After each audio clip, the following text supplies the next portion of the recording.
بسم اللہ الرحمن الرحیم۔ السلام علیکم دوستوں، میں Mureed Saleem, welcome to my YouTube channel novel orchard. کیسے آپ سب لوگ؟ جی تو گائز، پہلے تو میری طرف سے آپ سب لوگوں کو ڈیفینس ڈے بہت بہت مبارک ہو۔ آج 6 ستمبر ہے، ہمارا ڈیفینس ڈے ہے، تو ہیپی ڈیفینس ڈے۔ تو جیسے کہ میں نے آپ کو کل رات کو بتایا تھا کہ آج ہم ڈیفینس ڈے اسپیشل ناول پڑھیں گے، تو بڑا اوکھا لبا ہے ناول، ڈائجسٹ رائٹر کا آرمی بیسڈ، کیونکہ اگست میں ہم نے ساری پڑھ لی ہوئے ہیں، موسٹلی پڑھ لی ہوئے ہیں، تو پھر اس لیے کہ وہ کوئی ناول ہیپی اینڈنگ بھی ہو، اور ڈیمانڈس پڑی ہے نا یار میری آرمی بیسڈ ناول کو بھی لے کے، نہیں تو آرمی بیسڈ ناول تو کافی پڑھے ہیں لیکن ہم لوگوں نے دکھی تھوڑی ہونا ہے، تو اسی لیے ہم لوگ نا یہ ناول پڑھنے جا رہے ہیں جڑا بڑا اوکھا لبا ہے۔ تو اس سے پہلے اگر آپ نے میرے چینل ناول آرچڈ کو سبسکرائب نہیں کیا تو سبسکرائب کر لیا، ساتھ میں بیل آئیکن بھی پریس کر لیں تاکہ ہر آنے والی ویڈیو آپ کو ملتی رہے، اور یہ آج ہم کمپلیٹ مکا کے ہی اٹھیں گے، ٹھیک ہے؟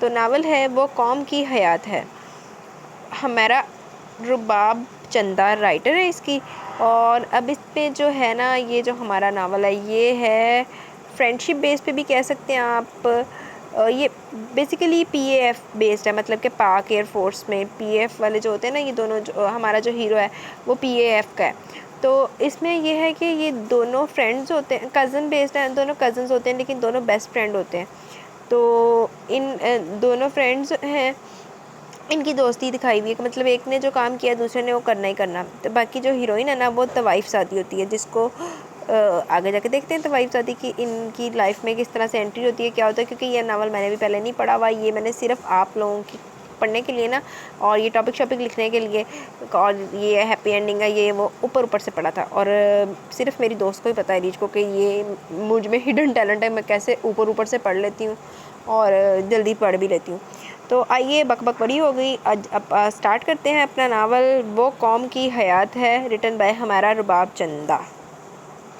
نعرہ تکبیر، 6 سالہ اذان نے تکبیر کا نعرہ بلند کیا، اللہ اکبر۔ 4 سالہ فیضان نے نعرے کا جواب دیا، نعرہ حیدری۔ اذان نے پھر بلند آواز سے کہا، یا علی رضی اللہ تعالیٰ عنہ۔ فیضان نے اپنے ننھے ہاتھ بلند کر کے علی کا رضی اللہ تعالیٰ عنہ کا نعرہ لگایا، یلغار ہو چلو۔ اذان نے چیخ کر کہا، پھر وہ ننھی پلاسٹک کی کلاشنکوف تھامے آگے اور فیضان اپنی چھوٹی پسٹل تھامے اس کے پیچھے تھا، ڈز ڈز ڈز۔ دونوں ایک دوسرے پر اندھا دھند فائرنگ کر رہے تھے، اور بہادری کا یہ عالم تھا کہ دونوں میں سے ایک بھی ڈھیر نہیں ہوا تھا۔ اپنی ننھی شرارتوں سے انہوں نے پورا باجوہ ہاؤس کو سر پر اٹھا رکھا تھا، کبھی دروازوں کے پیچھے چھپ کر تو کبھی صوفوں کی اوٹ سے جھانکتے ہوئے، نشانہ باندھتے۔ پھر دونوں کچن میں گھس گئے جہاں ترنم پریشر کوکر بند کر کے چولہے پر چڑھا رہی تھی۔ ارے ارے ارے یہ کیا ہو رہا ہے بھائی؟ ترنم نے انہیں شور مچاتے ایک دوسرے کے پیچھے بھاگتے دیکھ کر پوچھا۔ اوفو ماما جانی، جنگ ہو رہی ہے، پیچھے ہٹ جائیے ورنہ آپ کو بھی گولی لگ جائے گی۔ 4 سالہ فیضان نے ان کے پیچھے چھپے اذان کو ایک سائڈ سے دیکھتے ہوئے کہا تو ترنم کی ہنسی چھوٹ گئی، اچھا جی اتنی خطرناک جنگ ہو رہی ہے، پھر تو ڈسٹربنس نہیں ہونی چاہیے نا۔ سوری۔ ترنم نے بھی اپنے بچوں کے ساتھ بچی بنتے ہوئے کہا اور باقاعدہ کانوں کو ہاتھ لگا کر سوری بولا، پھر وہ باہر چلے گئے۔ وہ ہنستے ہوئے پڑھنا رون کرنے لگی، فیضان اپنی عمر سے زیادہ سیانی باتیں کرتا اور وہ تھا بھی بڑا شیطان، بالکل اپنے پاپا کی طرح، جبکہ بڑا اذان کم گو اور سیدھا بچہ تھا، بالکل اپنی ماں کی طرح، اس لیے دونوں ماں باپ اپنے اپنے بیٹوں کے فیور کرتے۔ ارے یہ کیا ہو رہا ہے؟ ایک دوسرے کی ہی گولیاں ماری جا رہے ہو؟ کنیز بانو نے اپنے پیچھے کھڑے اذان کی بازو سے پکڑ کر اسے سامنے کھڑا کرتے ہوئے پوچھا، اور نہیں تو کیا بڑی دادی پاپا جانی کہتے ہیں کہ دشمن کو گولی مار کر ختم کیا جاتا ہے۔ اذان کے جواب دینے پر کنیز بانو نے اس کے سر پر پیار سے ہاتھ پھیرا، پاپا بالکل ٹھیک کہتے ہیں میرے چاند، لیکن آپ دونوں دشمن تھوڑی نہ ہو، آپ دونوں تو ایک دوسرے کے بھائی ہو۔ کنیز بانو سے اسے سمجھایا، لیکن بڑی دادی میں تو بھائی نہیں ہوں، میں تو پولیس والا ہوں۔ ننھے فیضان نے قدر تفکر سے کہا، تو اس کے معصوم چہرے کو دیکھ کر وہ دونوں ہنس دی اور بلقیس بانو نے اسے اپنی گود میں بٹھا لیا، اور میں آرمی والا ہوں دادی۔ اذان نے بھی بلقیس بانو کی معلومات میں اضافہ کیا، وہ تو ٹھیک ہے بیٹا، پر آپ دونوں دونوں ہیں تو مسلمان، اور ہمارے پیارے نبی حضرت محمد صلی اللہ علیہ وسلم کا ارشاد پاک ہے، تمام مسلمان آپس میں بھائی بھائی ہیں۔ دشمن تو وہ ہوتا ہے جو آپ کو نقصان پہنچائے، اور بھائی کیا کبھی دوسرے بھائی کو نقصان پہنچا سکتا ہے؟ بلقیس بانو نے اپنے پوتوں کو سمجھاتے ہوئے کہا، سوری دادی اب ہم بھائی بھائی بن کر کھیلیں گے۔ ننھے فیضان نے فوراً کہا، اور پھر دونوں بھاگ کر باہر چلے گئے۔ یاد ہے بلقیس، ہمارے حدید اور ولید بھی بچپن میں ایسے ہی کھیلا کرتے تھے۔ ننھے بچوں کو دیکھتے ہوئے کنیز بانو نے ماضی کو یاد کیا، کیسے دیکھتے ہی دیکھتے وہ دونوں بڑے ہو گئے، کتنا پیار تھا دونوں میں، اور یاد ہے ہم دونوں نے ان کی دوستی کو دیکھتے ہوئے فیصلہ کیا تھا کہ ہم ان کی شادیاں ایک ہی گھر کی 2 بہنوں سے کریں گے تاکہ ان کا پیار برقرار رہے۔ کسے معلوم تھا کہ وہ ہو جائے گا جو کسی نے نہیں سوچا بھی نہیں تھا۔ اوپر والے کے حکم کے سامنے ہماری مرضی تو کوئی معنی نہیں رکھتی۔ پل ہی میں ان کی بڑی آنکھوں کے بھگو گئے آنسو ان کی بڑی آنکھوں کو بھگو گئے۔ بلقیس بانو چاہتے ہوئے بھی اپنی عزیز بہن کا درد کم نہیں کر سکتی تھی۔ کس نے سوچا تھا کہ ان کی شادی ایک ہی گھر میں تو کیا بلکہ ایک بات کرتے کرتے ان کے لب رک گئے اور کچن میں کھڑی ترنم ان کے آگے کے الفاظ بخوبی جانتی تھی۔ وہ کچن میں کھڑی کھڑکی سے ہی دونوں غمزدہ بہنوں کی حالت دیکھ کر دکھی ہو گئی۔ وہ بھی انہیں دلاسا نہیں دے سکتی تھی کیونکہ وہ تو خود ماضی کی ان یادوں سے منسوب تھی، وہی یادیں جو 8 سال بعد بھی سب کے ذہنوں میں تازہ تھی۔ ایک ہی گھر کے سارے مکین اپنے غم کو دوسرے سے چھپانے کی بھرپور کوشش کرتے کیونکہ وہ سب ایک دوسرے کو ہنستا ہوا اور خوش دیکھنا چاہتے تھے۔ ترنم بھی ایسا ہی کرتی، ہنسی خوشی پورے گھر کا خیال رکھتی اور وہ ان دونوں بہنوں کو بھی اپنی ماں کا درجہ دیتی۔ پورے گھر کی ضرورت تھی، وہ سب اس کے بغیر ادھورے تھے، لیکن وہ خود کتنی اندر سے بے کل تھی یہ شاید کسی کو محسوس نہ ہوتا کیونکہ وہ ہمیشہ خوش رہتی اور دکھتی تھی۔ وہ ایک بہترین بیوی تھی جسے اپنے شوہر کا بے حد پیار ملا، اور اس پیار نے اس میں اتنا حوصلہ پیدا کیا کہ وہ اپنے گزرے وقت کو کڑوی یاد بنانے کی بجائے اپنا حوصلہ اور ہمت بنائے۔ اور پھر اس نے ایسا ہی کیا، اپنے جیون ساتھی کے ساتھ اس نے قدم سے قدم ملا کر زندگی کو نئے ڈھنگ سے گزارنا شروع کیا، اور اب اس کا گزرا کل اسے غمزدہ نہیں کرتا تھا۔ آج پھر ماضی پورے زور سے اس پر حاوی ہوا تھا اور وہ تھی کہ اپنے اس ماضی میں قطرہ قطرہ ڈوبتی چلی گئی۔ یہ اب ماضی سٹارٹ ہو گیا، مطلب کہ یہ تھوڑا سا آگے جا کے ناول دکھی بھی ہے، لیکن یار اتنا تو اب چل ہی جائے گا، ہیپی اینڈنگ ہے۔ اچھا بس یار اب حد ہوگی، اگر میں مزید اس سے آگے ایک قدم بھی چلا تو مجھے اٹھانے کے لیے تمہیں اپنے ساتھ ساتھ 3 اور لوگوں کو بندوبست بھی کرنا پڑے گا۔ ولید نے بھاگتے ہوئے اچانک رک کر کہا، گھٹنوں پر دباؤ ڈال کر رکوع کی حالت کی طرف جھکتے ہوئے اپنی پھولی سانسوں کو اعتدال میں لانے کی کوشش کرنے لگا۔ افسوس، صد افسوس یہ ہے کہ پاکستان کا روشن مستقبل جو خود چند قدم بھاگ نہیں سکتے، وہ کل کو ملک کی بھاگ دوڑ کیسے سنبھالیں گے؟ حدید نے چند قدم ریورس میں چل کر ولید کے مقابل کھڑے ہوتے ہوئے کہا، ابے یار ملک کی حفاظت کرنے کے لیے یہ جان لیوا دوڑ لگانا ضروری ہے کیا؟ ولید پچھلے 15 منٹ کی مسلسل واک سے اکتا گیا تھا۔ سردیوں کی یک پستہ صبح میں گرم بستر کو چھوڑ کر وہ ود آؤٹ سلیوز کی شرٹ اور ٹراؤزر پہن کر گلگت جیسے برفیلے علاقے کی ٹھنڈی برفیلی سڑکوں پر دوڑ لگانا اسے پہلے دن سے برا لگا تھا۔ وہ نیند کا بے حد کچا اور سخت کام کے معاملے میں بھی بے حد نازک واقع ہوا تھا، اور اگر کبھی ایسا وقت آ جائے کہ تجھے میلوں کا فاصلہ طے کرنا پڑے تو حدید بھی اس کی نازک طبع سے خوب واقف تھا۔ تو کیا یار پھر یہ اپنی سواری باد بہاری کس دن کام آئے گی؟ ولید نے قدرے فاصلے پر سڑک کے کنارے کھڑی بلیک نیو لک مرسڈیز کی طرف اشارہ کیا، جبکہ خود ٹھنڈی اور گیلی سڑک پر آلتی پالتی مار کر بیٹھ گیا، جس کا مطلب تھا کہ اب وہ آرام کرنا چاہتا، اور اس کی گاڑی کی طرف اشارہ کرنے پر حدید ہنسنے لگا۔ بلی یار تو ٹھیک ہی کہتا ہے، یہ فوج وغیرہ تیرے بس کی بات نہیں، تجھے تو ایسے ہی کسی علاقے میں تازہ پھلوں کی ریڑھی لگا کر آواز لگانی چاہیے، سیب لے لو، آم لے لو، کیلے لے لو۔ حدید بھی اس کے قریب قدرے چھوٹے پتھر کو گھسیٹ کر بیٹھ گیا، اور وہ ہمیشہ ولید کا ایسے ہی مذاق اڑاتا تھا۔ نہیں یار ایک اور کام بھی کر سکتا ہوں، ٹریننگ کے دوران تجھ جیسے سانڈ کو بالٹیاں بھر بھر کے پانی پلانے کا۔ ولید نے اس کی فٹ اینڈ اسٹرانگ باڈی کو نشانہ بنایا، جبکہ حدید نے قریب پڑا چھوٹا سا پتھر اٹھا کر مارنے کی غرض سے ولید کی طرف اچھالا، جسے ولید نے کمال مہارت سے کیچ کر لیا۔ پھر دونوں ہی ایک دوسرے کو دیکھ کر ہنس پڑے۔ قسم سے حدید مجھے تیرے یہ ڈولے شولے دیکھ کر رشک آتا ہے، ایک تو پشاوری پٹھانوں جیسی تیری یہ من موہنی بوتھی، اور اوپر سے ہاتھی کی طرح یہ تیرا مضبوط جسم، اور سونے پر سہاگا پاکستانی سنگر شازیہ منظور جیسے کرلی بال، اور اس پر قیامت عالم چنا جیسا دراز قد۔ واہ کیا بات ہے میرے یار! ویسے حدید اگر ان سب کے کوالٹیز کو یکجا کیا جائے تو ایک بالکل نیا ماڈل تیار ہوتا ہے۔ ولید نے بڑی مہارت سے حدید کی بے حد گوری رنگت، قدرے لمبے قد، سلکی بالوں کے سیاہ پف اور بلیک ٹی شرٹ میں جھانکتے پرکشش مسلز کی تعریف کے نام پر بری طرح نشانہ بنایا، اور بدلے میں بھگتان بھی بھگتنا پڑا کیونکہ حدید بڑے جارحانہ تیوروں سے اس کی طرف بڑھا، لیکن اس سے پہلے ولید اپنی جان بخشی کی کوئی تدبیر کر پاتا، ولید کی گردن بقول حدید مورنی جیسی نازک گردن اس کے پنجوں میں آ چکی تھی، اور ولید بڑے ڈرامائی انداز میں سڑک پر بن پانی کی مچھلی کی طرح تڑپنے لگا۔ ابے ارے یار اوئی اللہ، ابے جان لے گا کیا جیسی آوازیں ولید کے مظلوم گلے سے برآمد ہونے لگی، جبکہ حدید اس کے پیٹ پر سوار ہو کر پوری قوت سے گلا دبانے کی کوشش کرنے لگا۔ وہ دونوں بچپن سے ایسے ہی مستی کرتے لڑتے، ایک دوسرے کا مذاق اڑاتے، پھر اسی لڑکپن میں تیز عمر کی سیڑھیاں پھلانگتے۔ ان دونوں نے ایک ساتھ زمانہ شباب میں قدم رکھا، دونوں ایک سے بڑھ کر ایک حسین تھے، تاہم ولید حدید کے مقابلے میں قدرے تھوڑا سا دبلا تھا، اس لیے وہ اپنی ذات کو بھی اکثر نازک بدن سے تشبیہ دیتا۔ دونوں میں محض 1.5 سال کا فرق تھا۔ حدید بڑا ہونے کی وجہ سے معمولی سیریس، لیکن ولید چھوٹا ہونے کے باوجود مستی میں ماسٹر تھا، تاہم دونوں بڑے چھوٹے کا فرق بھول کر خوب ایک دوسرے کا ریکارڈ لگاتے۔ شاذ و نادر ہی وہ زندگی میں کبھی لڑے ہوں، ورنہ وہ ایک دوسرے کا عکس تھے، آئینے کے 2 رخ تھے، اپنے آپ کو ایک دوسرے کے بنا بالکل ادھورا تصور کرتے۔ دونوں ایک جیسی چیزیں، کپڑے، جوتے، پرفیومز، رسٹ واچ، غرض یہ کہ دونوں کی پسند ناپسند ہر چیز کے معاملے میں ایک جیسی تھی۔ جڑوا بچوں میں تو کچھ باتیں متضاد ہو سکتی ہیں، لیکن حدید اور ولید کی ہر بات سیم تھی۔ بے انتہا خوش مزاج اور ہنسی طبع کے مالک تھے دونوں، اور اس معاملے میں وہ کسی اور کی موجودگی کا بھی احساس نہیں کرتے تھے۔ اس وقت بھی صبح کے تقریباً 6:30 بجے سڑک کے بیچوں بیچ اپنی اٹکھیلیوں میں مصروف تھے۔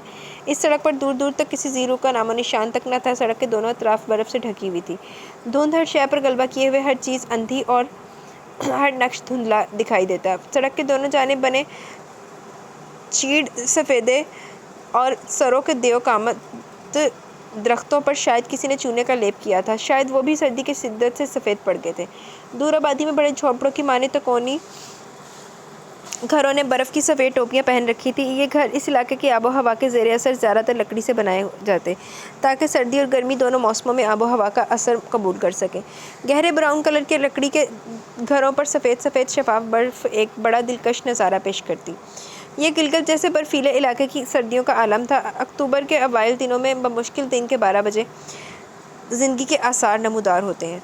ان دنوں میں سردی کی شدت اس قدر زیادہ ہوتی کہ نلوں میں پانی تک جم جاتا اور یہاں کے رہنے والے پانی کو ابال کر گزر بسر کرتے۔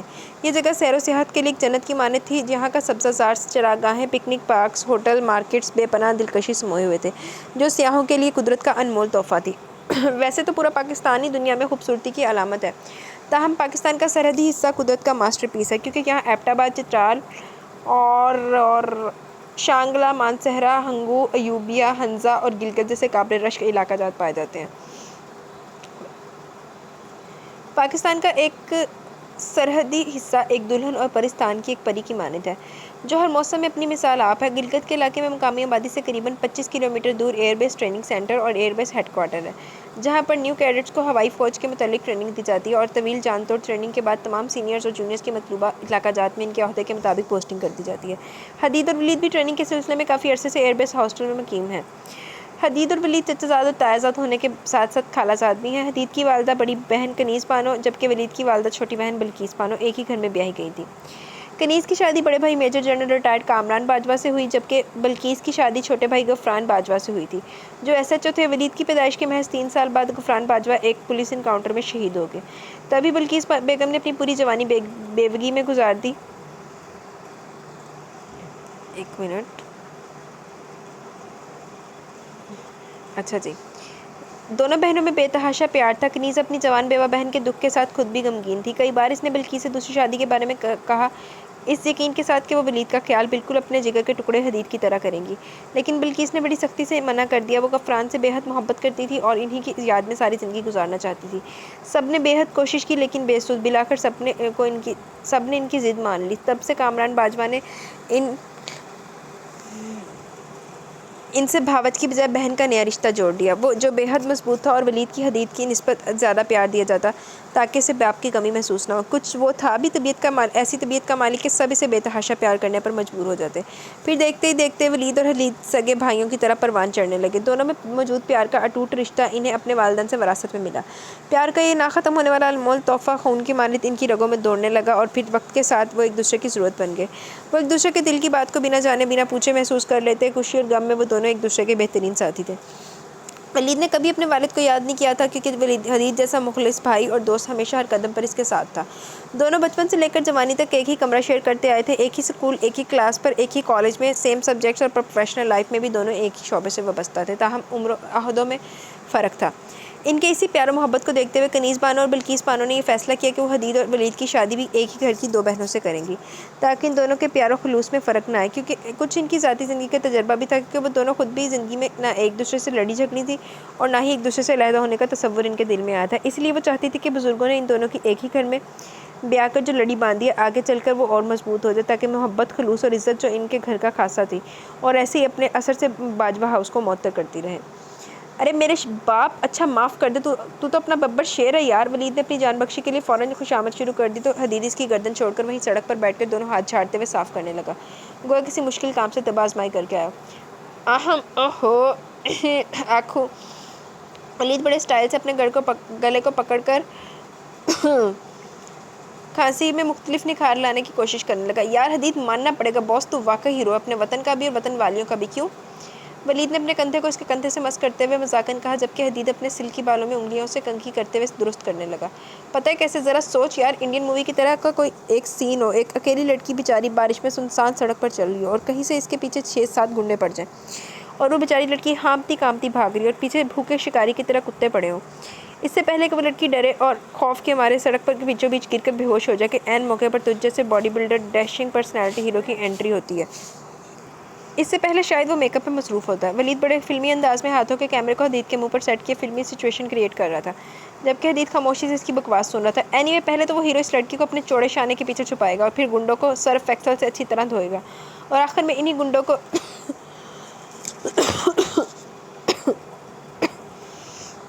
اس لڑکی کے پیروں میں گرا کر معافی بھی منگوائے گا۔ واہ کیا بات ہے! بن گیا نا اس لڑکی کی نظر میں ہیرو بھی اور ایک تیر سے 2 شکار بھی، یعنی گنڈوں سے جان بچا کر فرض بھی پورا کیا اور اپنی باڈی کا جادو دکھا کر لڑکی کو امپریس بھی کر دیا۔ اور ایک میں ہوں، اگر کبھی ایسی سچویشن آ جائے تو میں کہوں گا، آپا جی اگر جان پیاری تو میرے ساتھ بھاگ لو، کیونکہ مجھ جیسا شریف النفس اور نازک انسان جس کی 10 کلو چینی اٹھانے پر سانس پھولنے لگتی ہے، وہ بھلا کہاں ہٹے کٹے تگڑے گنڈوں کا مقابلہ کر سکتا ہے؟ اس لیے لڑکی تو کیا، میرے سے تو ایک چڑیا بھی امپریس نہیں ہونے والی۔ ہائے میری قسمت! بڑے انداز سے اس نے پاکستانی آہیں بھرتی ہیروئن کی طرح ہاتھ ماتھے پر رکھا۔ پہلے تو حدید نے اسے گھورا، لیکن پھر دونوں ہاتھ پر ہاتھ مار کر کہکہا لگا کر ہنس پڑے۔ یار ولید، آخر تیرے منہ میں ایسے کون سے سپرنگ فٹ ہے جو تیری بکواس بند نہیں ہوتی؟ حدید نے اپنی ہنسی کو روکتے ہوئے کہا۔ پتہ نہیں یار، میں تو بس اس لیے یہ سب کرتا ہوں تاکہ تجھے گھر والوں کی یاد نہ آئے، ولید نے کہتے ہوئے سڑک کی دوسری جانب دیکھا۔ مجھے یاد نہ آئے، تو خود اپنا دل بہلانا چاہتا ہے، حدید نے اس کے کندھے پر ہاتھ رکھتے ہوئے کہا تو ولید کے مسکراتے ہونٹ سکڑ گئے۔ سچی بتاؤں یار، مجھے امی اور تائی امی کی بہت یاد آتی ہے، کتنے ماہ ہو گئے انہیں دیکھے ہوئے، میں انہیں بہت مس کر رہا ہوں، ولید نے خیال میں ان کے نقش بناتے ہوئے کہا۔ وہ لاکھ مزاحیہ اور بطونی صحیح، لیکن تھا ایک بچے کی طرح چھوٹے دل والا۔ کم آن یار، بی بریو، تو اپنا جگر ہے بھائی۔ حدید نے اسے کھینچ کر گلے لگا لیا۔ پل بھر میں بھی دونوں سیریس ہو گئے اور ایک دوسرے کی پشت تھپکتے ہوئے ماؤں سے دوری کے احساس کو کم کرنے لگے۔ اور اب اگر تجھے چھوٹی امی کی یاد آئے نا تو مجھے چھوٹی اماں سمجھ کر لاڈ کر لینا۔ حدید نے اسے خود سے الگ کرتے ہوئے تجویز پیش کی تو ولید کی ہنسی چھوٹ گئی۔ اچھا تو پھر تجھے سندھی بریانی بنا کر اپنے ہاتھ سے مجھے کھلانی ہوگی، گود میں لٹا کر لوری بھی سنانی ہوگی، کیونکہ امی تو ایسے ہی کرتی ہیں، ولید نے امی سے چھیڑا۔ ٹھیک ہے، کوکنگ میں تو میں ماسٹر ہوں، لیکن لوری ووری نہیں سنانا میرے بس کی بات نہیں، کیونکہ لوری سناتے سناتے کہیں مجھے خود نیند نہ آ جائے۔ حدید کی بات پر ولید بے تحاشا ہنس پڑا۔ اس کی ہنسی بڑی خوبصورت تھی۔ حدید نے سوچتے ہوئے شرارت سے اس کے بال بکھیر دیے۔ چل اب اٹھ جا یار، 15 منٹ کی واک اور کرنی ہے، حدید نے رسٹ واچ پر ٹائم دیکھ کر اٹھتے ہوئے کہا۔ نہیں یار، کیا مصیبت ہے، اگر طیب کی خواہش نہ ہوتی نا تو میں کبھی اس فیلڈ کو سلیکٹ نہ کرتا، ولید نے بنا اٹھے اکتاہٹ سے بھرپور لہجے میں کہا۔ ویسے حدید، ایک اور وجہ بھی ہے میرے اس شعبے میں آنے کی۔ بھلا کیا؟ ولید نے اس کی طرف دیکھتے ہوئے پوچھا۔ کیونکہ تو نے میری جان جو کھانی تھی، حدید بخوبی وجہ جانتا تھا۔ ہاں یار، تو میری محبوبہ ہے نا، اب عاشق بھلا اپنی محبوبہ کے بغیر کیسے رہ سکتے ہیں؟ ولید کی بات پر حدید نے سینے پر ہاتھ رکھ کر کچھ پل اسے دیکھا، گویا تلاوت کرنے کا ارادہ ہو۔ اچھا، یعنی اگر میں کنویں میں چھلانگ لگا دوں تو بھی لگا دے گا؟ حدید نے بڑے سیریس انداز میں پوچھا۔ آف کورس، لیکن ایک شرط پر۔ ولید کی بات پر حدید سوالیہ نظر سے دیکھنے لگا۔ اگر تو اپنے ساتھ ساتھ میری بھی جان بچانے کا یقین دلائے تو؟ ولید کے بتانے پر دونوں ہاتھ پر ہاتھ مار کر ہنسنے لگے۔ ایسے ہی تھے وہ دونوں، ایک جان دو قالب۔ ویسے دوست، لگتا ہے ہماری فیملی نے پاکستان کا کچھ زیادہ ہی نمک کھایا، جو نمک حلالی کے لیے ہمارے خاندان کا ہر بندہ کسی نہ کسی پوسٹ سے وابستہ ہے۔ پہلے ہماری دادا حضور Khalid Bajwa chief of army staff تھے، پھر تایا ابو major general retired Kamran Bajwa army میں میجر تھے، اور پھر ابو انہیں کچھ نہیں ملا تو پولیس میں بھرتی ہو گئے، اور رہ گئے ہم دونوں معصوم، لیکن بزرگوں سے رہا نہ گیا اور ہمیں ایئر بیس کی طرف دھکا دے دیا۔ اب جب کہ ہماری اصل نسل ہی ملک کی حفاظت کے لیے کمر بستہ ہے، تو میرے خیال میں ہمیں اپنے ہونے والے بچوں کے لیے بھی ابھی سے ہوائی، زمینی یا آبی فوج میں سے کسی ایک فیلڈ کا انتخاب کر لینا چاہیے بھائی، آخر کل کو انہیں بھی یہی کچھ کرنا جو ہم کر رہے ہیں۔ ولید بات کا رخ کافی آگے مستقبل تک لے گیا۔ حقیقت میں اسے شادی کا بہت شوق تھا، شادی کی بات پر اس کے دل میں لڈو پھوٹنے لگتے۔ وہ تو ہے، ویسے جہاں تک میرا پوائنٹ آف ویو کا تعلق ہے تو ہر گھر میں سے کم از کم ایک فرد کو لازماً اس فیلڈ میں ہونا چاہیے، کیونکہ یہ ہمارے پاکستان کا حق ہے ہم پر، جسے فرض سمجھ کر ہمیں پوری ایمانداری سے نبھانا چاہیے۔ حدید ولید کی طرح زبردستی نہیں بلکہ اپنی مرضی اور خوشی سے اس فیلڈ میں آیا تھا، کیونکہ اسے بچپن سے شوق تھا اپنے باپ دادا کی طرح ملک و قوم کی خدمت کرنے کا۔ ارے واہ، یعنی کہ تو ایگری کرتا ہے کہ اگر ہمارے بیٹے پیدا ہوں تو ہم انہیں بھی فوج میں بھرتی کروائیں گے؟ ولید نے پرجوش انداز میں تالی مارتے ہوئے کہا۔ جسٹ شٹ اپ، میرا ہرگز وہ مطلب نہیں تھا۔ حدید اسے گھرکا کیونکہ وہ بری طرح اس کی بات پر جھینپ کیا تھا۔ لٹھے دی چادر اتے سلیٹی رنگ مایا، آؤ جو سامنے کولوں دی رس کے نہ لنگ مایا۔ یہ سنا میں نے گانا؟ اچھا، 3rd ایئر کی جونیئر ٹیم نے ایک بار پھر 4th ایئر کی سینئر ٹیم کو چیلنج کیا تو تالیوں کے زناٹے دار شور پھر سے بلند ہوا۔ بیچاری سینئرز کے چہروں پر پریشانی کے تاثرات تھے کیونکہ پہلی بار ان کا پالا اتنی تیکھی اور کراری جونیئر سے پڑا تھا. سینئر سے کوئی جواب نہیں بن پا رہا تھا. اسی بات کو محسوس کرتے تھرڈ ایئر نے زوردار ہوٹنگ شروع کر دی. Time time fish, time time fish, time time fish. Hooting کے زبردست شور نے فورتھ ایئر کو شدید غصہ دلایا. شرمندگی اور غصے سے ان کے چہرے سرخ پڑ گئے. 10 9 8 7 6. تھرڈ ایئر کی طرف سے بیک کاؤنٹنگ کا آغاز ہو گیا. اس سے پہلے کہ فورتھ ایئر ہارتی مصباح نے ہمت کر کے آواز اٹھائی. روٹی اتے قیمہ ہے، اج تیری جنج چڑھنی تے کل ولیمہ ہے. مصباح نے اپنی طرف سے منہ توڑ جواب دیا جسے سن کر تھرڈ ایئر کی تالیاں بجاتے ہاتھ رک گئے. اس لیے نہیں کہ اس کے پاس جواب نہیں تھا بلکہ اس لیے کہ سینئر کے جواب کے پاس منظر میں چھپے طنز کے بخوبی سمجھ رہے تھے جو جیتنے کے لیے اوچھے ہٹکندے استعمال کرنے لگی تھی. Time time fish, time time fish. اب کی بار جوابی ہوٹنگ فورتھ ایئر کی طرف سے ہوئی. کیوں بولتی بند ہوگی جونیئرز؟ نتاشا نے تنزن کہا تو اس کی باقی ساتھیوں نے تالیاں بجانی شروع کر دی جبکہ تھرڈ ایئر نے کوئی کرارا سے جواب دینا چاہتی تھی. نہیں نتاشا، کو کہتے ہیں نا سچ کڑوا ہوتا ہے. کومل نے بھی مذاق اڑایا جو نتاشا کے ساتھ بیٹھی تھی اور اس بار غصے سے سرخ ہونے والی کی باری تھرڈ ایئر کی تھی. زنیرہ اشتعال سے کھڑی ہوئی تھی کہ اس کی لیڈر مانیہ نے بازو سے پکڑ کر واپس بٹھا لیا. تھرڈ ایئر کی طرف سے وہ ٹیم کی لیڈر تھی جبکہ فورتھ ایئر کی نمائندگی ٹیٹا کر رہی تھی. ارے اس میں اتنا غصہ کرنے کی کیا بات ہے؟ دل میں تو لڈو پھوٹ رہے ہوں گے نا، ہے نا جونیئرز؟ مصباح نے ہاتھ بڑے ٹھلا کر کہا اور ساتھ ہی ثنا کے ہاتھ پر ہاتھ مار کر ہنس پڑی. اب تھرڈ ایئر کے لیے جواب دینا ضروری ہو گیا تھا جو نہ جانے کس مصلحت کے تحت خاموش تھی. Excuse me seniors. Third year کی سب سے اتھری اسٹوڈنٹ گنی میدان میں اتر چکی تھی.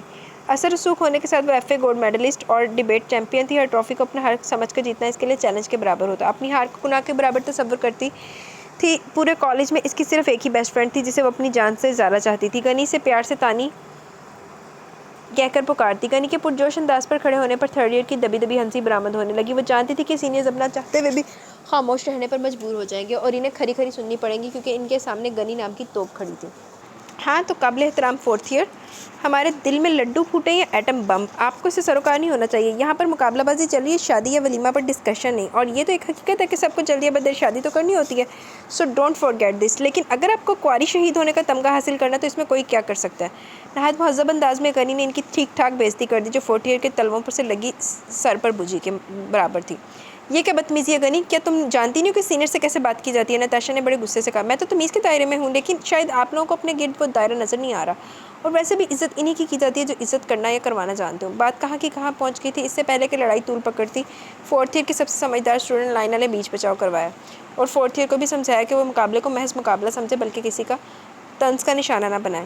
سینئر اور جونیئر کے بیچ پنجابی ٹپوں کا پرزور مقابلہ تھا جس میں تھرڈ ایئر تو ماسٹر واقعہ ہوئی جبکہ بیچاری فورتھ ایئر جن میں زیادہ انگلش، اردو لٹریچر، اکنامکس یا ٹیڑھے میڑھے مضامین کی اسٹوڈنٹس تھی وہ پنجابی سے کم ہی واقف تھی. کیا ہوا تھا کہ فورتھ ایئر کی لیڈر ٹینا یکدم کھڑی ہو گئی. گلے میں پڑے سرخ دوپٹے کو سر پر پگڑی کی صورت میں باندھا مردانہ انداز میں کندھا اکڑائے وہ ایک منٹ رکنا ذرا میں دیکھنا پیج کوئی مس تو نظر ہی نہیں آ رہا. ایک منٹ. مردانہ انداز میں کندھے اکڑائے وہ سب لڑکیاں اس کی کارروائی پر حیران ہوئی کہ اچانک وہ جونیئر کی لیڈر مانیہ کے سامنے کھڑی ہوئی. تھالی وچ 5 دا کھاں ماں دیے گول گپیے تینوں گلی وچ کی آکھاں. او او او. گاڑی میں حیرت انگیز شور برپا ہو گیا کیونکہ ٹینا نے لڑکے کی ایکٹنگ کرتے ہوئے مانیہ کو چھیڑا تھا لیکن وہ بھی کہاں کم تھی. اس کے سیٹ سے کھڑے ہونے پر سب نے زوردار تالیاں اور سیٹیاں بجائیں. تھالی وچ پا پستہ تیرا میرا پیار پے گیا میری ماں کولوں منگ رشتہ. مانیہ نے بھی گھونگھٹ سر پر ڈال کر شرماتے ہوئے بڑا خوبصورت جواب دیا. بڑی مزے کی سچویشن ہو گئی تھی. گنی کے ساتھ بیٹھی تانی بھی کسی حد تک یہ سب انجوائے کر رہی تھی. پھر ٹینا نے اپنی ٹیم کی ساری لڑکیوں کو اشارے سے کھڑا کیا. کندھے سے کندھا ملا کر دائرہ بنا کر سب خسر پھسر کرنے لگی. تھرڈ ایئر نے اپنی لیڈر مانیہ کی طرف سوالیہ انداز میں دیکھا تو اس نے بھی لا علمی کا اظہار کیا. پھر دائرہ توڑ کر سب لڑکیاں آستین چڑھانے لگی. تھرڈ ایئر خوفزدہ ہوگی. چٹا ککڑ بنیرے تے کاسنی دوپٹے والیے منڈا عاشق تیرے تے. ساری فورتھ ایئر نے ٹپا گایا ماں سوائے ٹینا کے جو شریف خاموش لڑکا بنا ہوا تھا. یہ ایک طرح سے رشتہ مانگنے کا اکھڑ انداز تھا جس کا سیدھا اشارہ مانیہ کی طرف تھا جس نے گرے کلر کا پاجامہ سوٹ اور گرے چنڈی دوپٹہ اوڑھ رکھا تھا. تھرڈ ایئر ان کی چلاکی سمجھ گئی. گنی نے زنیرہ کے کان میں سرگوشی کی اور زنیرہ نے اپنے ساتھ بیٹھی ہما اور ہنا کو رازداری میں کچھ بتایا اور اس طرح کان سے کانوں تک منٹوں میں سرگوشی پھیلی. اس سے پہلے کہ مانیہ اس رشتے کے آفر کو قبول کرتی غنی جھٹ سے کھڑے ہو کر اس کے منہ پر ہاتھ رکھ کر خاموش کروا دی جبکہ باقی تھرڈ ایئر جواب دینے کے لیے کھڑی ہوگی. چھڑی وچ امب تردا اساں کڑی نہیں دینی منڈا سائیکلاں دا کم کردا. بڑا کرارا جواب تھرڈ ایئر کی طرف سے موصول ہوا۔ مطلوبہ لڑکا بیچارے خاموش تھے، جبکہ باقی سب نے خوب شور مچایا۔ رشتے سے انکار ہو گیا، لڑکا بیچارہ کھسیانی ہنسی ہنس دیا۔ مانیہ نے رشتے سے انکار ہونے پر غنی کو چٹکی کاٹی تو وہ کہکہ لگا کر ہنس پڑی۔ پھر سب اپنی سیٹ پر براجمان ہو گئی۔ اب کی بار کراری مصباح نے اپنی طرف تیز ترار غنی کی طرف اشارہ کیا۔ ٹپے ٹپیاں دی دیواری، ماں دی اے شیر بچیے، ساڈے ٹپیاں دی دیواری۔ غنی مصباح کا اشارہ سمجھ گئی، اس لیے مطمئن انداز میں کھڑی ہوگی۔ دونوں ایک سے بڑھ کر ایک تھی۔ ٹپے ٹپیاں دی دیواری، میں کڑی لاہور شہر دی، تواڈے ٹپیاں تو نہیں ہاری۔ غنی نے بڑی دلیری سے چیلنج قبول کیا تو تھرڈ ایئر نے بریوو بریوو کا پرزور نعرہ لگایا۔ فورتھ ایئر ایک دوسرے کی طرف دیکھنے لگی، شاید جواب نہیں بن پا رہا تھا۔ 1 منٹ گزر جانے کے باوجود انہوں نے کوئی رسپانس نہ دیا تو تھرڈ ایئر نے شور مچایا۔ زینب نے بھی گھڑی پر ٹائم دیکھتے ہوئے بیک کاؤنٹنگ کا اعلان کر دیا۔ 10 9 8 7 6۔ فورتھ ایئر کے ہاتھ پاؤں پھول گئے، وہ ایک دوسرے کو ان کی نالائکی پر جتانے لگی۔ 5 4 3 2 1۔ کاؤنٹنگ ختم ہوگی لیکن فورتھ ایئر نے کوئی جواب نہ دیا۔ پھر یکدم خاموشی چھا گئی۔ دونوں ٹیمز نے جج کی طرف دیکھا۔ کچھ دیر بعد زینب نے دونوں ٹیمز کی طرف باری باری نگاہ اٹھائی۔ جن کی سانسیں خشک ہوئی پڑی تھیں، جبکہ زینب نے کھڑے ہو کر تھرڈ ایئر کو نمائندہ نشان یعنی گرین جھنڈی لہرا دی، جبکہ سرخ جھنڈی فورتھ ایئر کا نمائندہ نشان تھی۔ جھنڈی بلند ہوتے دیکھ کر ہی تھرڈ ایئر نے پوری بس کو بھرپور شور سے سر پر اٹھایا۔ او او اوہو اوہو، سیٹیوں تالیوں کی آوازوں نے خوب ہنگامہ برپا کر دیا۔ پوری تھرڈ ایئر بس میں اچھلنے لگی، سبھی ایک دوسرے سے گلے ملنے لگی۔ جیت گئے جیت گئے جیت گئے، لڑکیاں بس کو کالج گراؤنڈ سمجھ کر چھلانگیں لگانے لگی، جسے ایک پل کے لیے رنگیلا کے ہاتھ ڈگمگایا۔ پھر اس نے بمشکل اسٹیئرنگ پر زور ڈال کر قابو کیا۔ کون جیتا باجیو؟ رنگیلا بھی رزلٹ جاننے کے لیے بے چین تھا، وہ بھی ٹپے بازی کو خوب انجوائے کر رہا تھا۔ ہم جیت گئے رنگیلا بھیا، غنی نے تقریباً چیختے ہوئے کہا۔ اچھا او مبارک ہو، رنگیلا کے انداز پر وہ بے تحاشا ہنس دی۔ خیر مبارک رنگیلا بھیا، غنی نے پھر مذاق سے کہا تو وہ بھی ہنس دیا۔ ویل ڈن جونیئرز، آپ لوگ واقعی ماسٹرز ہیں۔ فورتھ ایئر نے بڑی خندہ پیشانی سے نہ صرف ہار کو تسلیم کیا بلکہ ان کی جیت کی خوشی میں بھی بھرپور انداز سے شامل ہوئی۔ تھرڈ ایئر نے بھی ان سے ہاتھ ملائے اور باقاعدہ گلے مل کے شکریہ ادا کیا۔ پھر سبھی گرلز نے تالیاں بجائی، گانے گائے، سیٹیاں بجائیں۔ یہ ان کی جیت کی خوشی کو سیلیبریٹ کرنے کا انداز تھا۔ ان کا بے تحاشا شور پورے ماحول میں اپنا اثر دکھانے لگا۔ یہ شور اس قدر زیادہ تھا کہ اسی سڑک پر کافی فاصلے پر بیٹھے ولید اور حدید نے بھی بخوبی سنا۔ یار حدید، یہ شور کیسا ہے؟ کہیں میرے کان تو نہیں بج رہے؟ کہیں یہ نعوذ باللہ زلزلے کی پیشن گوئی تو نہیں؟ ولید نے بیٹھے بیٹھے شور کو سن کر اپنا خدشہ ظاہر کیا تو اس کے سامنے کھڑے حدید نے بھی آس پاس نظر دوڑائی، کیونکہ آوازیں اس نے بھی سنی تھی۔ پھر اس کی نظر اپنے پیچھے کی سائڈ سے آتی گرین بس پر پڑی، جس کے فرنٹ پر بڑے واضح انداز میں سپیریئر کالج لاہور لکھا تھا۔ وہ دیکھ، اڑن کھٹولا آ رہا ہے۔ حدید نے تیزی سے آتی بس کی طرف اشارہ کیا تو ولید نے اس کے اشارے کی سمت دیکھا۔ دھند ہونے کی وجہ سے کچھ فاصلے کی چیزیں دکھائی دینے لگیں۔ رنگیلا کے ذرا غور سے دیکھنے پر اسے سڑک پر 2 اشخاص نظر آئے، جن میں سے ایک کھڑا تھا جبکہ دوسرا بیٹھا کم لیٹا زیادہ تھا۔ رنگیلا نے زور زور سے ہارن دیا تاکہ وہ راستے سے ہٹ جائے۔ چل یار اٹھ، بیچارہ بھونپو بجا کر سر میں درد کر رہا ہے، حدید نے بار بار بجتی ہارن کی آواز سن کر کہا، جبکہ ولید مزید چوڑا ہو کر دونوں ہاتھوں کا تکیہ بنا کر سر کے نیچے رکھتے ہوئے گیلی سڑک پر ہی لیٹ گیا۔ اپنا تو اٹھنے کا موڈ نہیں ہے باس، اس بس والے میں ہمت ہوگی تو اوپر سے گزار لے گا۔ ولید نے انکار پر حدید نے بس کی طرف دیکھا جو مسلسل ریل گاڑی کی طرح ہارن بجا رہی تھی۔ شاید ڈرائیور ہارن پر ہاتھ رکھ کر ہٹانا بھول گیا تھا۔ رنگیلا نے سامنے والے کو راستے سے نہ ہٹتے دیکھ کر رفتار کم کر دی۔ لڑکیوں کے شور میں کمی آئی۔ بس کی یکدم کم ہونے والی رفتار اور مسلسل بجتے ہارن کی آوازیں نے خدشے میں ڈال دیا کہ کچھ گڑبڑ ہے۔ وہ سب تشویش سے سامنے دیکھنے لگی، سبھی اس وقت اپنی سیٹ سے کھڑی تھی۔ یہ کیا بدتمیزی ہے ولید، چل مذاق چھوڑ۔ حدید نے باقاعدہ ہاتھ بڑھا کر اٹھانا چاہا، جبکہ ولید بڑی ڈٹائی سے ٹانگ پر ٹانگ جما کر قریب آتی بس کو دیکھنے لگا۔ بدتمیزی نہیں یار، اکھڑ پن کہو، سنا ہے فوجی بڑے کھڑ دماغ ہوتے ہیں، ذرا ہمیں بھی تو اپنا اکھڑ پن دکھانے دے۔ ولید پر اس کی باتوں کا قطعی اثر نہ ہوا۔ بس قریباً نزدیک آ گئی۔ رنگیلا نے مسلسل ہارن پر ہاتھ رکھا، لیکن سامنے والا شاید اندھا تھا یا جان بوجھ کر ڈھیٹ بنا ہوا تھا، جو اتنا بڑا بلڈوزر اسے دکھائی نہیں دے رہا تھا۔ رنگیلا بھیا کیا ہوا؟ زنیرہ نے متفکر انداز میں پوچھا، لیکن رنگیلا نے کوئی جواب نہ دیا۔ پھر اچانک سے رنگیلا نے زبردست بریک لگائی، جس کے نتیجے میں سبھی لڑکیاں لڑکھڑا کر اپنا توازن برقرار رکھتے ہوئے سیٹوں پر گریں۔ منزہ کی گود میں نتاشا، مصباح کی ٹانگوں پر عنبر، جبکہ تانیہ، بشریٰ اور ٹینا نیچے بس میں بچھی قالین پر ڈھیر ہو گئیں۔ انم اور ندا ان کے اوپر گری اور غنی نہ صرف اپنی فرینڈ تانی کے اوپر گری بلکہ ان دونوں کا سر بھی بری طرح ایک دوسرے سے ٹکرایا تھا۔ بڑی عجیب و غریب صورتحال ہو گئی تھی، اور ڈنگر نہیں ایک سڑک جو اٹھیا اندر دنیا ہی بدل گئی بس تھی۔ سبھی ایک دوسرے کو سہارا دے کر کپڑے جھاڑتے ہوئے اٹھی اور غنی ماتھا رگڑتے ہوئے بڑے تیش میں ڈرائیونگ سیٹ کی طرف آئی۔ رنگیلا بھیا ایسی کون سی قیامت ٹوٹ پڑی جو آپ نے یوں بریک لگائی، سر پھوڑ کر رکھ دیا؟ غنی نے نہایت غصے سے پوچھا اور ساتھ ہی دوپٹے کو رول کر کے پھونک مار کر ماتھا سینکنے لگی۔ میرا قصور نہیں ہے باجی، وہ سامنے دیکھے اتنا ڈھیٹ انسان ہے، کب سے ہارن دے رہا ہوں پر ہٹنے کا نام ہی نہیں لے رہے۔ رنگیلا کے بتانے پر غنی نے ماتھے پر ہاتھ رکھتے ہی فرنٹ مرر سے باہر دیکھا، جہاں ایک آدمی بس کی طرف پشت کے لیے کھڑا تھا۔ ولید کو بس کی اونچائی کے باعث دیکھ نہیں پائی۔ باقی سب گرلز نے بھی مرر سے باہر دیکھا، وہ آدمی بار بار جھک کر شاید کوئی چیز اٹھا رہا تھا، پتہ نہیں اندھا ہے جو دکھائی نہیں دے رہا۔ رنگیلا نے تشویش سے کہا، لیکن غنی اس آدمی کی حرکت پر آگ بگولا ہوگی۔ اندھا مائی فٹ! غنی پیر پٹکتی بس سے نیچے اتری، باقی سب نے بھی اس کی تقلید کی۔ او ہیلو مسٹر، اندھے ہو کیا جو اتنی بڑی بس تمہیں دکھائی نہیں دے رہی؟ بڑے جارحانہ انداز میں غنی نے مقابل کو مخاطب کیا تو حدید نے اپنے پیچھے برآمد ہونے والی کراری آواز کی سمت میں دیکھا۔ لڑکی تو کافی خوبصورت تھی، تاہم زبان سے پھول کی بجائے انگارے جھڑ رہے تھے۔ حدید نے ایک نظر اس کے پیچھے کھڑی خدا کی حسین مخلوق کو دیکھا، اور جو شاید اپنے سامنے کھڑے خوبرو نوجوان کی پرسنالٹی سے متاثر ہوئی تھی۔ یہ حدید کی خود ساختہ رائے تھی۔ او بھائی صاحب، میں آپ سے بات کر رہی ہوں۔ ایسے سڑک کے بیچ میں کھڑے ہونے کی وجہ؟ غنی نے چٹکی بجا کر اسے پھر سے مخاطب کیا، لیکن اس نے پھر سے خاموش دیکھ کر غنی کو اس کی دماغی حالت پر شبہ ہوا۔ حدید بنا کچھ بولے 2 قدم پیچھے ہٹ کر دوسری طرف مڑا تو غنی اور باقی لڑکیوں نے پہلی بار سڑک پر لیٹی شخصیت کو دیکھا، جو ٹانگ پر ٹانگ رکھے نہ صرف اس ساری کارروائی کو دیکھ رہا تھا بلکہ پاؤں ہلاتے ہوئے بحث کو انجوائے کر رہا تھا۔ اس کی گستاخانہ حرکت پر غنی کے تن بدن میں آگ لگی۔ او مائی گاڈ، دیکھو تو ذرا حد ہوتی ہے بدتمیزی کی بھی۔ آپ لوگوں کو ذرا بھی سینس ہے یا نہیں؟ ایک کھمبے کی طرح راستہ روکے کھڑا اور دوسرا سڑک کو اپنے گھر کا پلنگ سمجھ کر آرام فرما رہا ہے۔ آپ کو ذرا بھی اندازہ ہے اس طرح مسافروں کو کتنی پرابلمز ہو سکتی ہیں؟ غنی نے ایک بار پھر حدید کی آنکھوں میں آنکھیں ڈال کر کہا، اور ساتھ ہی آرام کرتے ولید کو بھی لتاڑا، جبکہ حدید نے جتاتی نظروں سے ولید کو دیکھا، جیسے کہہ رہا ہو یہ سب تمہارا کیا جا رہا ہے۔ ولید بھی اس کی نظروں کا مفہوم سمجھ کے کھڑے ہو کر بڑی تسلی سے اپنی بنیان نما شرٹ اور ٹراؤزر جھاڑنے لگا، گویا اس لڑکی کی تقریر اس نے سنی ہی نہ ہو۔ ولید کے اس آرام طلبی پر لڑکیاں ایک دوسرے کے پیچھے منہ چھپا کر ہنسنے لگی تو غنی نے غصے سے انہیں گھورا، کیونکہ وہ جانتی تھی کہ جہاں انہوں نے لڑکے بلکہ خوبصورت لڑکے دیکھے وہیں ان کا غصہ ریت کی طرح ڈھیر ہو جائے گا۔ غنی کے گھورنے کا یہ اثر ہوا کہ فی الوقت ان کی ہنسی کو بریک لگ گئی۔ ولید آہستہ سے چل کر حدید کی بغل میں آ کر کھڑا ہوا۔ اب دونوں کچھ بولیں گے بھی یا یوں ہی کھڑے گھورتے رہیں گے؟ غنی ایک بار پھر پھاڑ کھانے والے انداز میں پوچھا۔ وہ قطعی ان کی پرسنالٹی اور لک سے متاثر نہیں ہوئی تھی۔ اس سے پہلے کہ حدید اپنی صفائی میں کچھ کہتا، ولید نے اسے منہ کھولتا دیکھ کر پیچھے سے کمر میں چٹکی کاٹی تو حدید ایک دم اچھلا، اور حدید کے اس طرح اچھلنے پر لڑکیاں چیخ مار کر 2 قدم پیچھے ہو گئی تو ولید زیر لب ہنس دیا۔ حدید کے گھورنے پر اس نے چپ رہنے کا اشارہ کیا اور باقاعدہ آنکھ ماری۔ حدید کے گھورنے کا بھی اس پر کچھ اثر نہیں ہوا، کیونکہ وہ ولید ہی کیا جو سیریس ہو جائے۔ دیکھو مسٹر، یہ سڑک گورنمنٹ کی ملکیت ہے جس پر سب کا حق ہے، آپ کے باپ دادا کی جاگیر نہیں جو یوں قبضہ جمائے بیٹھے ہیں۔ اب ہٹو راستے سے یا اور بھی لیکچر دوں؟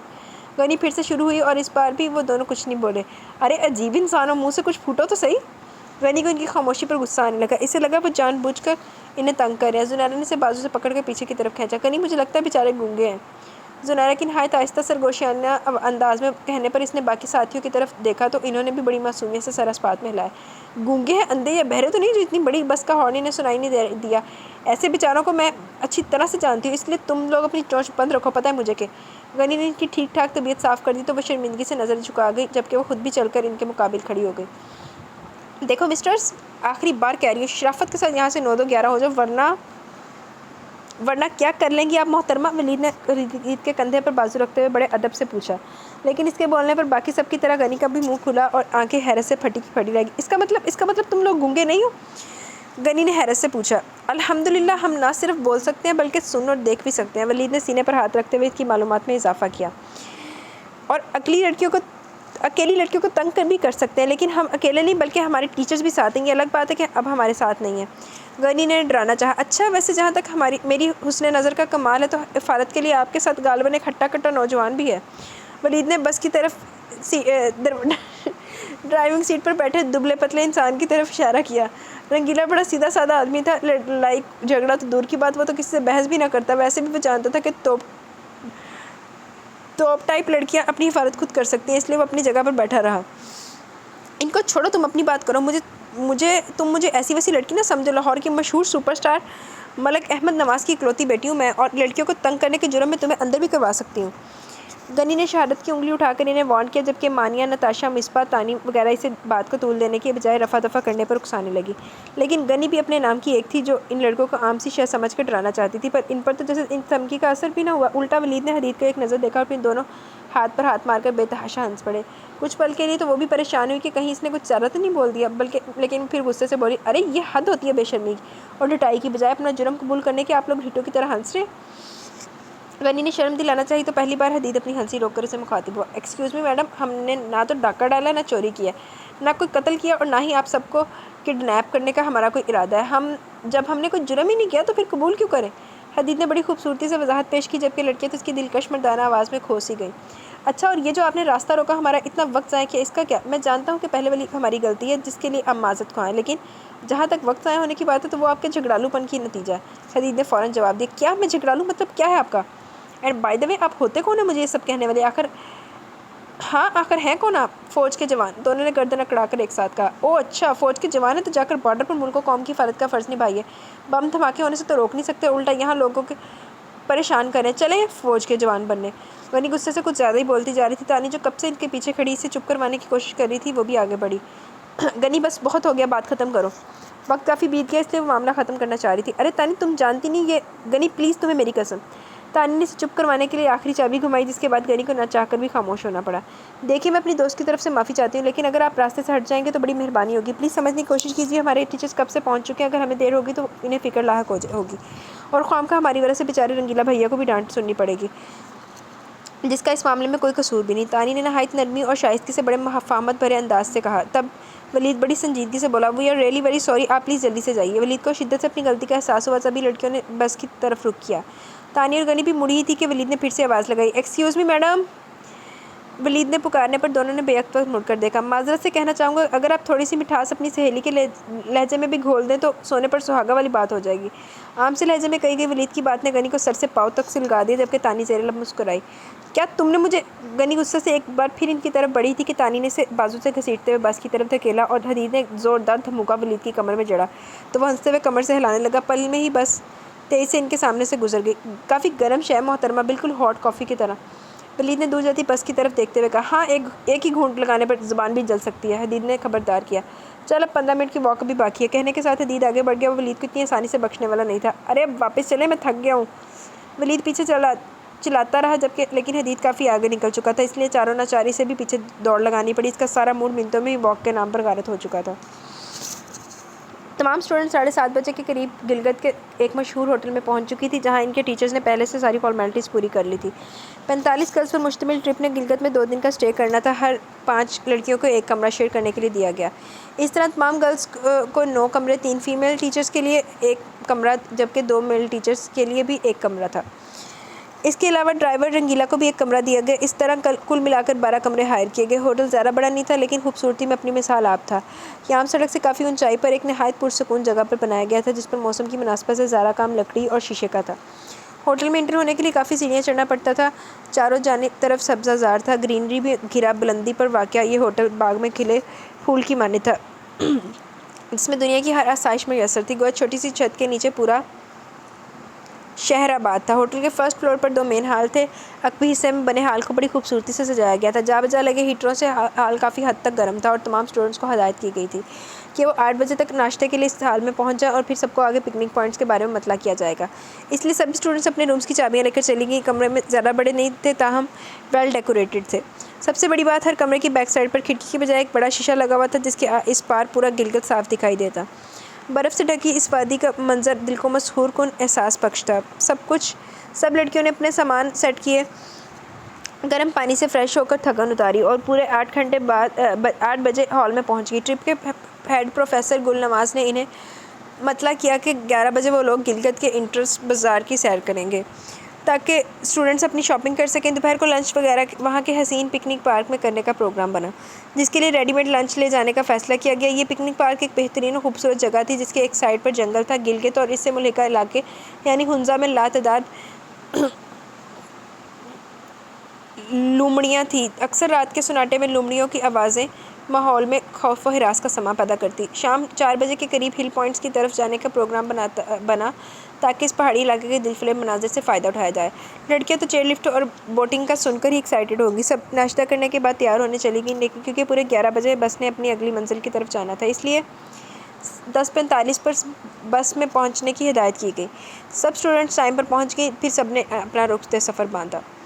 11 بجے سبھی کیڈٹس مکمل یونیفارم پہنے گراؤنڈ میں جمع تھے۔ قطاروں اور صفوں میں کھڑے یہ فوجی جوان پاکستانی قوم کا سرمایہ تھے، جنہیں زبردست مورل اور پریکٹس ٹریننگ دی جاتی۔ ایک فوجی بنا مائک کی اپنی زوردار آواز میں حکم جاری کرتا تو باقی سب اس آواز کی تقلید میں حکم بجا لاتے۔ بقول ولید پورا گراؤنڈ ایک شخص کے اشاروں پر ناچتا۔ ولید کو ٹریننگ میں ایکسرسائز کے نام پر